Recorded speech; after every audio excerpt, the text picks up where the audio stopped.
నెల్లూరులో స్వల్ప ఉద్రిక్తత చోటు చేసుకుంది. వాటర్ ప్లాంట్ ను కార్పొరేషన్ అధికారులు కొల్లగొట్టారు. రేపటి మొదలు పెడతాను. మంచిని ఎప్పుడు కూడా కాదన్నారో చెడు దాంట్లో ప్రతి దాంట్లోనే పెడతా. గత ప్రభుత్వంలో అనిల్ జన్మదినం సందర్భంగా వాటర్ ప్లాంట్ ఏర్పాటు చేశారు. నేడు అనిల్ జన్మదినం సందర్భంగా అదే వాటర్ ప్లాంట్ ను కూల్చివేశారు.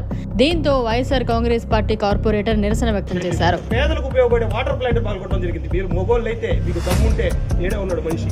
నెల్లూరు నగరంలో మాజీ ఎమ్మెల్యే అనిల్ 2014లో ఎమ్మెల్యేగా గెలిచిన తర్వాత 46వ డివిజన్ నెల్లూరు పాత కూరగాయల మార్కెట్కు వచ్చే ప్రజలకు దాహార్తిని తీర్చేందుకు వాటర్ ప్లాంట్ను కార్పొరేటర్ వేలూరు మహేష్ ఏర్పాటు చేశారు. దీన్ని ఎలాంటి సమాచారం ఇవ్వకుండా కార్పొరేషన్ అధికారులు సోమవారం కూల్చివేయడానికి రావడంతో వైఎస్ఆర్ కాంగ్రెస్ పార్టీ కార్పొరేటర్ మహేష్ తీవ్ర స్థాయిలో నిరసన తెలిపారు. వేలాది మంది దాహార్తిని తీర్చే తాగునీటి ప్లాంట్ను ఎలా పగలగొడతారని ఆయన ప్రశ్నించారు. దీంతో ఆ ప్రాంతంలో కాస్త ఉద్రిక్త పరిస్థితి నెలకొంది. అనిల్ కుమార్ యాదవ్ జన్మదినం సందర్భంగా ఈ వాటర్ ప్లాంట్ ను ఏర్పాటు చేశారు. కరెక్ట్ గా మళ్లీ అనిల్ కుమార్ యాదవ్ జన్మదినాన్ని పురస్కరించుకుని ఈ వాటర్ ప్లాంట్ ని కూలగొట్టారు.